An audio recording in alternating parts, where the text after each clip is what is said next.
Israeli leadership saw the start of Ramadan as an unofficial deadline to secure another temporary ceasefire and hostage release deal with Hamas, but those hopes weren't fulfilled, with Israeli officials saying that Hamas wanted terms that they couldn't agree to, including a permanent end to the war and a withdrawal of IDF troops from the region.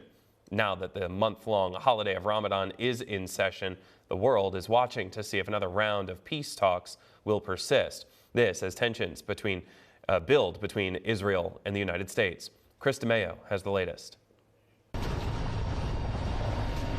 U.S. Air Force planes unleashing dozens of aid packages across northern Gaza over the weekend, causing crowds of Palestinians to rush to the drop sites to collect what they can. The bundles, containing tens of thousands of meals and bottles of water, come at a time when the United Nations says more than a quarter of Gaza's population faces starvation. There is no food, there is no meat, no rice. Israeli ground and air operations to eliminate Hamas from Gaza continue driving up the civilian death toll. The Hamas-run Gaza Health Ministry reports more than 30,000 Palestinians have been killed since the start of the war, which is now in its sixth month.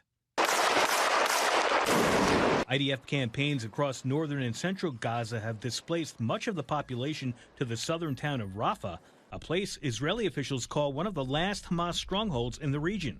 While he still supports Israel's right to self-defense, President Biden continues warning Prime Minister Benjamin Netanyahu against the full-scale ground invasion into Rafah, saying this during an interview on MSNBC's The Saturday Show. He must pay more attention to the innocent lives being lost as a consequence of the actions taken.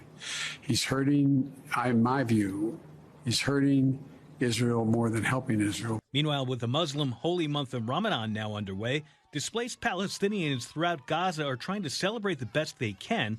But because the holiday involves fasting from sunrise to sunset, medical professionals are concerned over how people will fare, given that food and clean water are so scarce. Chris DeMeo, Fox News. Meantime, the U.S. military removes non-essential staff from the United States Embassy in Haiti. The action was taken as the country descends further into gang violence. The U.S. has also ramped up security at its mission in the Caribbean nation's capital, Port-au-Prince. Last week, gangs staged attacks at the airport, police stations, and prisons. They're pushing for the removal of Haitian Prime Minister Ariel Henry. They began as a 3-day state of emergency, which has been extended for another month.